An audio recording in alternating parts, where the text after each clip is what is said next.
اس حد تک حالات خراب ہو گئے کہ جو ڈیفنس منسٹر ہیں اسرائیل کا، جس کو نکال دیا گیا، جس کی وجہ سے یہ لوگ بہت زیادہ سڑکوں پہ آئے، حالات اتنے خراب تھے کہ ڈیفنس منسٹر کو، حکومت کو، اپنی ہی حکومت کو یہ کہنا پڑا کہ خدارا یہ سپریم کورٹ کے ساتھ جو پھڈا ہے اس سے پیچھے ہٹ جائیں، اس لیے کہ آرم فورسز آف اسرائیل، اور آپ کو پتا ہے کہ اسرائیل کی آرم فورسز میں اس طرح سے سرکاری تنخواہ دار قسم کے ملازم خالی نہیں ہوتے، وہ ایک سٹیزنز آرمی ہے، جو والنٹیئر آرمی ہے، جہاں پوری قوم جو ہے وہ آرمی کے اندر سرو کرتی ہے، وہاں بڑے پڑھے لکھے آفیسر نوجوان ہوتے ہیں. تو وہ جو ڈیمونسٹریشنز اور پروٹیسٹ ہو رہی تھیں اس کے اندر آرمی کے لوگ بھی پارٹیسپیٹ کر رہے تھے. مطلب پاکستان کے حساب سے تو آپ خیر یہ سوچ بھی نہیں سکتے کہ اس طرح کی کوئی چیز ہو، لیکن ڈیفنس منسٹر کی کنٹینشن یہ تھی کہ پورا جو کوہیژن ہے اسرائیلی معاشرے کا وہ حکومت کے ان اقدامات کی وجہ سے متاثر ہو رہا ہے. اور پھر نیتن یاہو نے ڈیفنس منسٹر کو فائر کر دیا. جب ڈیفنس منسٹر کو فائر کیا تو لوگ لاکھوں کی تعداد میں، حالانکہ چھوٹی سی آبادی ہے، شاید اسرائیل کے شہری جو ہیں ان کی اپنی آبادی 4-5-6 ملین سے زیادہ ہے نہیں، لیکن وہاں پہ باقاعدہ آپ دیکھیں میڈیا رپورٹ کرتا ہے hundreds and thousands of people poured onto the streets and protest، جس کے نتیجے میں اس نیتن یاہو کی حکومت کو اپنا پورا پلان لینے کے دینے پڑ چکے ہیں. لیکن یہ فرق ہوتا ہے ایک زندہ قوم. لوگ کہتے ہیں جی اسرائیل جو ہے وہ صرف ایک سازش ہے، آپ کو وہاں پر ایک متحرک زندہ قوم جو ہے وہ نظر آ رہی ہے. پاکستان کے طول و عرض میں آپ کو ایک مردہ قوم نظر آ رہی ہے جس کے سامنے یہ سارا تماشا ہو رہا ہے. یہ چوٹ چلاکیاں I'm sorry to say, I'm sure کہ بہت سے لوگ آپ میں سے ہیں جن کو بڑا دھچکا لگتا ہے کیونکہ ان کا کلچر بڑا سپیریئر ہے، وہ اپنے بارے میں غلط فہمی میں مبتلا ہے، اپنی تہذیب کے بارے میں. لیکن میں کم از کم امریکہ میں ہوں اور under the first amendment of the American constitution میں اپنا رائٹ ایکسرسائز کرتے ہوئے کہتا ہوں جو چیز پاکستان میں ہو رہی ہے اس میں کوئی سبسٹنس نہیں ہے، یہ صرف اور صرف چوٹ چلاکیاں ہیں. اور وہ چوٹ چلاکیاں ہیں جو یہاں 50-60 برس سے اسی طرح سے بلکہ شاید شروع سے ہو رہی ہیں، اور پاکستان کے لوگ ان تمام چوٹ چلاکیوں کو برداشت کرتے چلے آ رہے ہیں. But before I go to the dissection of کہ کیا یہ جو ریکیوز کیا ہے جسٹس امین الدین خان نے which has proved himself to be another Trojan horse اور fifth columnist inside the court system، اور یہ سب کچھ کیوں ہے اس کے اوپر میں آتا ہوں. تھوڑی سی دو پازیٹیو ایک چیز ہوئی ہے، جو ایک ایٹم آف پازیٹیوٹی ہوئی کہ ابو ذر نیازی، وکیل ابو ذر نیازی جو شہید ارشد شریف کے دینہ دوست، ان کے ہر پروگرام میں آپ نے ان کو دیکھا ہوگا، متعددہ وکیل جنہوں نے پاکستان کی ریسنٹ کانسٹیٹیوشنل ہسٹری کے اندر بہت کنٹریبیوشن کی ہے، ان کی پٹیشن پہ لاہور ہائی کورٹ کے جسٹس شاہد کریم صاحب نے، آفرین ہے، سلام ان کو، congratulations to justice to Abu Zar Niazi as well to the family of شہید ارشد شریف، اس ماں کو جس نے اتنا بڑا انسان پیدا کیا تھا، اتنا جرت مند انسان پیدا کیا تھا. یہ ارشد شریفی کا آئیڈیا تھا کہ section 124 of the Pakistani penal code جو ہے اس کو چیلنج کیا جائے. یہ 1830 کا ایک قانون تھا جس کے تحت آپ کہتے ہیں کہ حکومت کے خلاف میوٹنی، حکومت کے خلاف ٹریزن کے کیسز جو ہیں، ایف آئی آر جو ہیں درج کی جاتی ہیں. جو ایف آئی آر ارشد شریف کے خلاف درج کی گئی 16 کی 16 ایف آئی آر، میرا خیال ہے سبھی کے اندر سیکشن 124A جیسے کہ ان کی اہلیہ کہتی ہیں کہ سیکشن 124 ہر جگہ پہ ہی ریپرزینٹڈ تھا. جتنے بھی سیاستدانوں کے خلاف، جرنلسٹ کے خلاف گزشتہ 11-12 ماہ میں مقدمات درج کیے گئے ہیں، سب کی جگہ سیکشن 124A کو ٹھوکا گیا. اور اب جسٹس شاہد کریم نے یہ فیصلہ کیا کہ یہ سیکشن 124A جو ہے اس کا ایک آزاد مملکت کے اندر، ایک سوورن مملکت کے اندر، under the human rights guaranteed under the constitution of Pakistan, اس کا کوئی رول نہیں ہے. اس کو انہوں نے انویلڈ جو ہے قرار دے دیا ہے، کالعدم کر دیا ہے. یہ ایک بہت بڑی کامیابی ہے. Congratulation to Lahore high court اور پاکستان کے لوگوں کی ایک چھوٹی سی کامیابی ہے. اسے دیکھ کے یہ لگتا ہے کہ شاید یعنی آپ کو ٹوٹل مایوس نہیں ہو جانا چاہیے، ورنہ باقی سارے حالات تو یہاں خرابی نظر آتے ہیں، لیکن امید کی کرن جو ہے آپ کو یہاں پہ نظر آتی ہے. 2 ورڈز میں اس کے بارے میں اور کہہ دوں کیونکہ میں نے اس کے بارے میں جس زمانے میں یہ بہت ڈبیٹ ہو رہی تھی، جب ڈاکٹر شہباز گل کے اوپر یہ کیسز بنائے گئے تھے بولنے کے اوپر کہ شہباز گل نے میوٹنی انسپائر کرنے کی کوشش کی ہے، تو میں نے اس کے اوپر 1 سے زیادہ 2-3 ویلاگز میں نے اس وقت اس کے اوپر کیے تھے. پھر میں نے اس پہ ٹویٹس بھی کیے تھے. مجھے بڑی خوشی ہے کہ میرے جو وہ ٹویٹس کے جو کانسیپٹس تھے وہ اس وقت اسلام آباد ہائی کورٹ کے اندر بھی انہوں نے چند دن پہلے جب میں وہاں پیش ہوا اس کے بعد تو میں نے دیکھا کہ وہاں، اور میں نے اس کے بارے میں پڑھا بھی کہ وہ جو آئیڈیا میں نے وہاں پلانٹ کیا تھا، جو میں نے جو انالیسس دیا تھا، that started to echo among the legal community and in the court. اور وہ انالیسس کیا تھا؟ وہ انالیسس یہ تھا جو آج آپ کو بار بار نظر آئے گا. آج بھی میں دیکھ رہا تھا ٹیلی ویژن میں ڈسکشن میں لاہور ہائی کورٹ کی پوری پروسیڈنگ کے اندر کہ وہ جو آئیڈیا ہے وہ آپ کو نظر آ رہا تھا. وہ آئیڈیا کیا تھا کہ یہ جتنے بھی قوانین بنائے گئے ہیں یہ سارے کے سارے ایک کولونیل حکومتوں نے، جو امپیریل حکومتیں تھیں، جن کا مقصد یہ تھا کہ انہوں نے ایسی آرمی اور ایسے ایسٹس کریٹ کیے تھے as tools for management of the Imperial order, British India کے اندر، کہیں انڈونیشیا کے اندر، کہیں امریکہ کے اندر ایک زمانے میں، کہیں آسٹریلیا کے اندر، کہیں نیوزی لینڈ کے اندر ایسے میوٹنی اور سیڈیشن کے قوانین بنائے گئے تھے جن کا مقصد لوکل جو لوگ ہیں ان کو سپریس کرنا تھا، اور ان کو خطرہ ہی رہتا تھا کہ چونکہ ان کی جو سپاہ ہوتی تھی، جو فوج ہوتی تھی، اس کے اندر بہت بڑی تعداد، یعنی آپ دیکھیں چند سو یا چند ہزار افسر ہی کبھی انگریز رہے ہیں برٹش انڈین آرمی کے اندر، اس کے سارے افسر جو ان کے نیچے تھے اور جو ان کے جوان ہوتے تھے وہ تو ظاہر ہندوستانی ہوتے تھے، ان کو کنٹرول میں رکھنے کے لیے یہ قوانین جو ہیں یہ بنائے گئے۔ اور خیر انگریزوں نے بھی شاید ان قوانین کا اطلاق کبھی سویلین پاپولیشن پہ نہیں کیا، لیکن پاکستان میں جس بے دردی، جس بے حسی، جس بدتمیزی کے ساتھ ان قوانین کا استعمال کیا گیا، شاید اس کی نظیر دنیا میں کہیں اور نہیں ملتی ہے۔ اسی کانٹیکس میں پیراہے میں جب ہم، اور اسی لیے میں نے یہ کہا تھا کہ ان قوانین کو ری اسیس کرنے کی ضرورت ہے کہ یہ ایک سوورن انڈیپینڈنٹ ریپبلک جو کولونیل نہیں ہے، جس کے ادارے اس کے اپنے ہیں، جس کی عدالتیں اپنی ہیں، جس کی فوج اپنی ہے، جس کی پولیس اپنی ہے، جس کی تمام جو مشینری اس کی اپنی ہے، وہاں اس قسم کے قوانین کی کوئی گنجائش نہیں ہے۔ تو بڑی بات ہے کہ لاہور ہائی کورٹ نے اس کو اسٹرائک ڈاؤن کیا، اس کو انویلڈ جو ہے قرار دے دیا۔ اب اسی وین میں جب ہم بات کرتے ہیں تو اس نوجوان حسن عسکری کی بھی بات کر لینی چاہیے، جس کے والد صاحب میجر جنرل ریٹائرڈ عسکری جو ہیں، جنرل صاحب جو ہیں، ان کی عمر کو اس وقت 87 برس کے قریب ہے۔ انہوں نے اپنی بیوی کے ساتھ، جن کو جو کڈنی فیلئر کا شکار ہیں، بار بار ان کو ڈائلسس کرنا پڑتا ہے، اپنی بیٹی کے ساتھ اپنے بیٹے کا ماجرا اور اس کی اپیل جو ہے، انصاف کی اپیل، ہمدردی کی اپیل جو ہے، وہ انہوں نے اب ایک پریس کانفرنس کے ذریعے پوری دنیا کے سامنے رکھی ہے۔ 2020 میں اس حسن عسکری نوجوان نے، بے وقوف کا بچہ، بالکل ہی بے وقوف، جس نے ایک خط لکھ دیا اس وقت کے آمر جنرل مطلق العنان ڈکٹیٹر جنرل باجوہ کو، جو پورے ملک کا شو رن کر رہے تھے، پتہ نہیں کیا لکھا ہوگا، مطلب اس کہ آپ ٹھیک نہیں کر رہے، پاکستان کو بڑا خطرہ ہے۔ مطلب اس کی بے وقوفی، اس کی نادانی، اس کی کم عقلی کا اس سے ثبوت ہوتا ہے کہ اس نے یہ خط ہی لکھ دیا جنرل باجوہ کو۔ مطلب اس بیچارے کو پتہ نہیں کیا غلط فہمی تھی، نہیں، خط لکھنے کی اسمپشن ہی یہ ہے کہ وہ توقع یہ کر رہا تھا کہ جنرل باجوہ کوئی بہتری بھی کر سکتے ہیں پاکستان میں، شاید ان کو خط لکھنے سے ان کا ضمیر جاگ جائے گا۔ اب یہ ایک سویلین ہے جس کو فیلڈ کورٹ مارشل اس کا کر کے، یعنی فیلڈ کورٹ مارشل کر کے اس کو 5 سال کی ریگرس امپریزنمنٹ دے دی گئی ہے، اس کو میکسیمم سیکیورٹی پریزن میں رکھا ہوا ہے، اس کو کسی پراپر جیل میں بھی بھیجا نہیں جا رہا ہے۔ یہ ایک بڑا ہی عجیب و غریب قسم کا سین ہے۔ اسے کسی عدالت میں، یہ وہ کس قسم کے کیسز ہیں جب وہ منظر عام پہ آئیں تو عدالتوں کو سو موٹو نوٹس لینا چاہیے، جس کے بارے میں خود اس سو موٹو نوٹس کی افادیت کو جناب جسٹس آنریبل عزت مآب جسٹس جناب قاضی فائز عیسیٰ صاحب یونیورسٹیوں کے اندر اور سیمینارز میں ڈیفینڈ کرتے رہے ہیں کہ یہ چیف جسٹس کے پاس، عدالت کے پاس یہ رائٹ ہونا چاہیے، اور اب خود وہ اس سارے رائٹ کو ڈائلیوٹ کرنے میں لگے ہوئے ہیں بدرجہ اتم آفٹر ڈیفینڈنگ اٹ۔ لیکن اس کا کیس جو ہے حسن عسکری کا، اس کو بھی کسی فورم کے اوپر اٹھنا چاہیے۔ اصل میں تو کورٹ مارشل ہونا چاہیے تھا ان غدار لوگوں کا، ان کرپٹ لوگوں کا، جنہوں نے گزشتہ 50 برس میں، اور بیسکلی کورٹ مارشل تو جنرلز کا ہونا چاہیے جنہوں نے اپنی جائیدادیں بنائی اور پاکستان کو نقصان پہنچایا، پاکستان آرمی کو بیچا، پاکستان کی ریاست و ملک کو بیچا۔ کورٹ مارشل تو ان کا ہونا چاہیے۔ اس بے وقوف کا کورٹ مارشل کرنے میں تو کورٹ مارشل کی تمام تر جو یوٹیلیٹی ہے اس ٹول کی، اس کو بھی ضائع کیا جا رہا ہے۔ تو آئی ہوپ کہ this issue is also raised by bar association, legal community کو اس کو اٹھائے گا۔ اب آ جاتے ہیں ہم اس صورتحال میں جو کرنٹ سچویشن ہے، جہاں پہ، اچھا اب جنرل باجوہ صاحب کا دیکھ لیں۔ جنرل باجوہ صاحب جنہوں نے کورٹ مارشل کروایا حسن عسکری نوجوان کا، جنرل باجوہ صاحب آج کل ایک نئے اپنے احساس جرم کو، اپنی خفت کو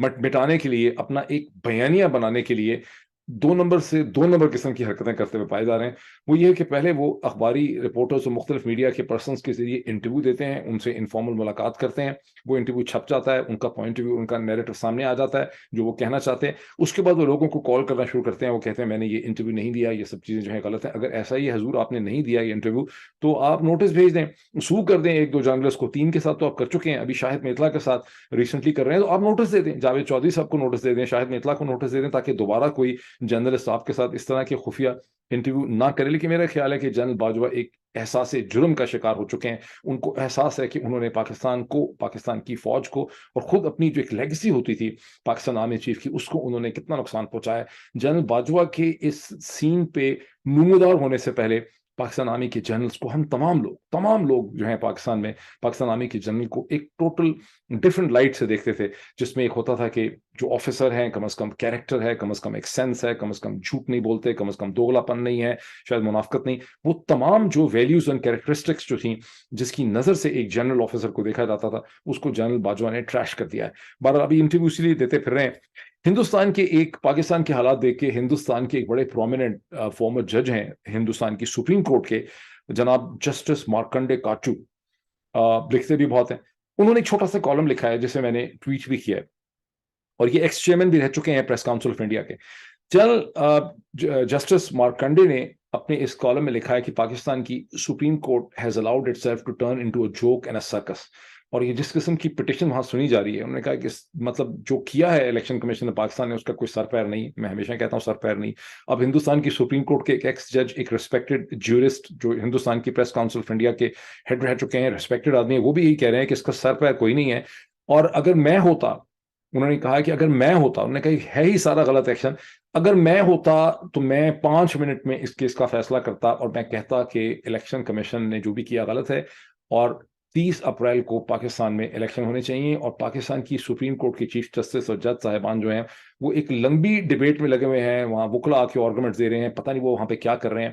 اسی چیز کو میں کہتا ہوں، جو کچھ وہاں وکلا کر رہے ہیں حکومت کے، پی ایم ایل این کے، الیکشن کمیشن کے، اسی کو میں اپنا right under the first amendment of the United States constitution use کرتے ہوئے کہہ رہا ہوں، یہ صرف چوٹ چالاکیاں ہیں، اس کا کوئی سبسٹنس نہیں ہے، اس کی کوئی حقیقت نہیں ہے۔ لیکن پاکستان میں 70 برس کی جو دماغی ایوولوشن ہوئی ہے تاریخی، وہ ہوئی اتنی بدنصیب ایوولوشن ہے کہ چوٹ چالاکی کو سبسٹنس سے ڈفرینشیٹ کرنے کی ایبلٹی جو ہے وہ پاکستان میں نہیں پائی جاتی۔ شاید لوگوں میں اگر کہیں پائی بھی جاتی ہے، بہت زیادہ پڑھے لکھے لوگوں میں، لیکن لعنت ہو پاکستان کے میڈیا کے اوپر، انگریزی کے اخبارات، ان کے ایڈیٹوریل لکھنے والوں میں، کہ وہ کہہ ہی نہیں پاتے۔ آپ دیکھیں کتنے عرصے سے یہ چوٹ چالاکیاں چل رہی ہیں، چل تو خیر ہمیشہ سے ہی رہی ہیں، لیکن یہ جو بھی چوٹ چالاکیاں مسلسل چل رہی ہیں، اس پہ آپ کو کہیں ہونا تو یہ چاہیے کہ انگریزی اخبارات اس پہ دبنگ قسم کے ایڈیٹوریل لکھیں۔ ہم ولاگرز کو نا اس پہ رونا پڑے،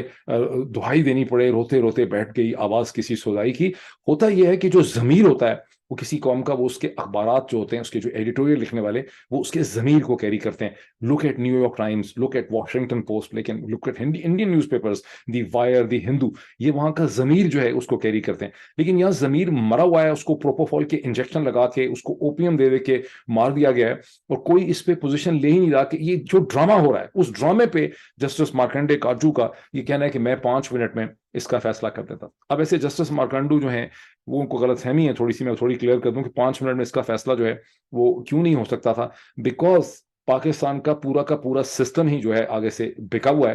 اور سارا کا سارا وائرڈ ہے سسٹم۔ اور جسٹس امین الدین خان، جن کا ایک دن پہلے کا فیصلہ جسٹس قاضی فائز عیسیٰ کے ساتھ آیا، جہاں انہوں نے یہ کہا تھا، اور وہ فیصلہ سامنے آیا، اس کو میں نے اپنے بلاگ میں ڈسکس بھی کیا تھا، کہ انہوں نے یہ کہا کہ چیف جسٹس آف پاکستان کے سو موٹو لینے کی پاورز اور جو کیسز ان کے انڈر آرٹیکل 184/3 ہیں، وہ نہیں ہونی چاہیے، اسپیشل بینچ بنانے کی پاورز۔ یہ کیس آپ کو پتہ ہے کہ یہ ایک سو موٹو کیس ہی تھا، جس میں ان 20 مارکس کے اوپر فیصلہ ہونا تھا، جو کہ حافظ قرآن کو ڈینٹل کالجز کے اندر اور میڈیکل کالجز میں ملنے چاہیے یا نہیں ملنے چاہیے۔ لیکن آپ دیکھ رہے ہیں کہ اس کا کہیں ذکر ہو نہیں رہا کہ اس کا فیصلہ انہوں نے کیا ہے، الٹا انہوں نے یہ اسپیشل بینچ والا فیصلہ وہاں کر دیا ہے۔ اب اس کو میں کیا کہوں، مطلب do we need any special intelligence, do we need any to be genius to understand کہ یہ سارا ڈرامہ جو جج صاحبان کر رہے ہیں، جو مسنصور علی شاہ صاحب نے کیا، جو قاضی فائز عیسیٰ کر رہے ہیں، جو جسٹس امین الدین کر رہے ہیں، ان کے پیچھے کون ہے جو ان کے ڈانڈے ہلا رہا ہے؟ اب چونکہ آپ when you live in the unfortunate republic of Pakistan, republic تو ہے بھی نہیں بیسکلی، پتہ نہیں کیا ہے، اس کو کیسے لیگلی ڈیفائن کریں گے، لیکن جب آپ پاکستان میں رہتے ہیں تو شاید آپ کی ایبلٹی ختم ہو جاتی ہے چوٹ چلاکیوں کو دیکھنے کی، شاید آپ چوٹ چلاکیوں پہ کامنٹ ہی نہیں کر سکتے۔ لیکن یہ جو بھی ہو رہا ہے، یہ ایک ڈرامہ ہے جس کا صرف اور صرف ایک مقصد ہے پہلے دن سے، کہ پاکستان میں ہم نے اس سال الیکشن جو ہے وہ کروانے نہیں ہے۔ تو جسٹس امین الدین خان جو ہیں، انہوں نے جو ڈرامہ کیا، اور جب انہوں نے یہ کیا تو مجھے کل ہی، ویسے میرا بھی بہت بڑا فیلئر ہے کہ مجھے کل ہی دیکھنا چاہیے تھا، مجھے کل ہی کہہ دینا چاہیے تھا کم از کم کہ یہ اس کی امپلیکیشنز کیا ہوں گی۔ یہ تو بینچ پہ بیٹھے ہوئے ہیں، اچھا اب اسی طرح اسی بینچ کے اوپر جناب جسٹس جمال مندوخیل صاحب بھی بیٹھے ہوئے ہیں، جو تھوڑی تھوڑی دیر کے بعد وہاں سے شور مچانے لگ جاتے ہیں کہ 1 مارچ کا آرڈر تو کوئی آرڈر ہی نہیں تھا، اصل میں تو یہ 3-2 کا ڈیسیجن تھا ہی نہیں، یہ پٹیشن تو ڈسمس ہو گئی تھی بفور، تو پھر آپ بینچ پہ کیوں بیٹھے ہوئے؟ آپ کو شروع سے کہنا چاہیے تھا کہ میں تو سمجھتا ہوں کہ آرڈر ہے ہی نہیں۔ اگر آپ میں کوئی واقعی آپ اتنے بڑے منافق نہیں تھے جتنا کہ آپ نے نے اپنے آپ کو ثابت کیا ہے اس کیس میں بیٹھ کے, اور آپ کے بارے میں ماشاءاللہ ٹویٹر کے اوپر مسلسل سولجر اسپیک کی خبریں دے رہا ہے کہ کس طرح سے افسران جو ہیں وہ آپ کی ملاقات آپ کے ساتھ کر رہے ہیں, آپ کو گائیڈ کر رہے ہیں, آپ کے رشتے داروں کے تھرو آپ سے مل رہے ہیں. بہرحال یہ جو سارا کا سارا ڈرامہ کھیلا جا رہا ہے اس وقت, اس پہ وہ کہتے ہیں کہ 5 منٹ میں فیصلہ کر دیتے. 5 منٹ فیصلہ نہیں کر سکتے تھے بیکاز یہ پورا سسٹم جو ہے یہ اندر سے وائر ہوا ہے, اور جیسا کہ ابھی آپ نے دیکھا کہ یہ ساری چیزیں اندر سے کنٹرول ہیں. مجھے بڑی ہمدردی ہے چیف جسٹس آف پاکستان جناب جسٹس عمر عطا بندیال صاحب سے. اب پریزیڈنٹ آف پاکستان جو ہیں, اب اس صورتحال کے اوپر عمران خان صاحب نے کیا کہا ہے, چونکہ اب یہ ظاہر بینچ اب ڈیزالو ہو گیا ہے, کل اس کا فیصلہ کرنا ہے. چیف جسٹس پاکستان نے پورا دباؤ ان کے اوپر پی ایم ایل این کی طرف سے, پی ڈی ایم کی طرف سے, اسٹیبلشمنٹ کی طرف سے, پورے میڈیا کی طرف سے, انگریزی اخبار کے جو بکے ہوئے منافق ایڈیٹوریلسٹ ہیں ان سب کی طرف سے بیسک جو چیز سیٹ کی جا رہی ہے کہ فل بینچ بنا دیں. اتنا بڑا ایشو ہے, اتنا بڑا چونکہ ایشو ہے, اللہ اتنا بڑا ایشو ہے, اس پہ فل کورٹ کا ایک بینچ, یعنی جس چیز کو جسٹس مارکنڈے سمجھتے ہیں, آپ ذرا اندازہ لگا لیں, منافقت ورسز حقیقت کا اندازہ لگائیں کہ جسٹس مارکنڈے کاجو نے بالکل ٹھیک لکھا ہے. انہوں نے کالم بھی نہیں لکھا کوئی 1000 ورڈ کا, انہوں نے کالم بھی لکھا ہے شاید 200-300 ورڈ کا. اس میں انہوں نے لکھا ہے کہ 5 منٹ کا یہ کیس تھا کہ 30 اپریل کا فیصلہ ہوا ہے, 30 اپریل کو الیکشن کروا دیں. لیکن پاکستان میں کہ سارے آپ کے مین آف کیریکٹر جو ہیں وہ کیا کہہ رہے ہیں کہ نہیں, اس کے اوپر تو فل کورٹ بینچ بنائیں, بلکہ ایسا کریں کہ پوری مسلم دنیا کی جورسٹ اکٹھے کر لیں اس فیصلے کو ڈسکس کرنے کے لیے کہ الیکشن کمیشن کو, کیا الیکشن کمیشن تاریخ کو آگے کر سکتا تھا جبکہ آئین کی خلاف ورزی اس نے کی ہے, تو فل کورٹ اس کے لیے بنا دیں. اب عمران خان صاحب نے اس حوالے سے یہ کہا ہے کہ 5 ممبر کا بنائے بینچ کل چیف جسٹس آف پاکستان یا فل کورٹ بنائے, ہمیں کوئی اعتراض نہیں ہے. ہم تو یہ چاہتے ہیں کہ یہ ڈٹرمنیشن اور فیصلہ ہو کہ جب اسمبلیاں تحلیل ہوتی ہیں تو کیا آئین پاکستان کی روح سے 90 دن کے اندر الیکشن کروانے ہوتے ہیں یا نہیں کروانے ہوتے. عمران خان صاحب بڑے معصوم ہیں, اپنی معصومیت کی وجہ سے اور his failure to understand the Pakistani جو نیچر ہے پاکستانی پولیٹیکل سسٹم کی, اس کو نہ سمجھنے کی وجہ سے اور دنیا کو نہ سمجھنے کی وجہ سے وہ اس قسم کی معصومانہ باتیں کرتے ہیں. یہ جو فل کورٹ کا بینچ بنے گا اس میں یہ تھوڑا ڈیسائیڈ ہوگا کہ 90 دن کے اندر اسمبلیاں تحلیل ہونے کے بعد آئین کیا کہتا ہے. یہاں صرف ایک ڈسکشن شروع ہو جائے گی, وہ ڈسکشن یہ ہوگی کہ جو 1 مارچ 2023 کا ڈیسیژن کیا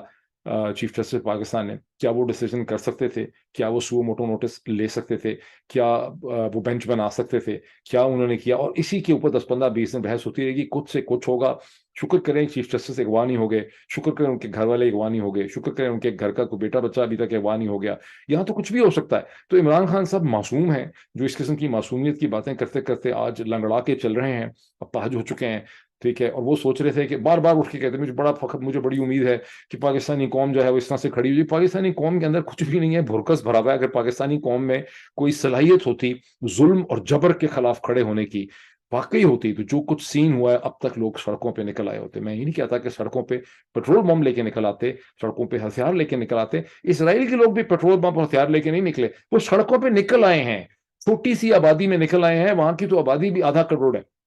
وہ سڑکوں پہ نکل آئے. پاکستان کے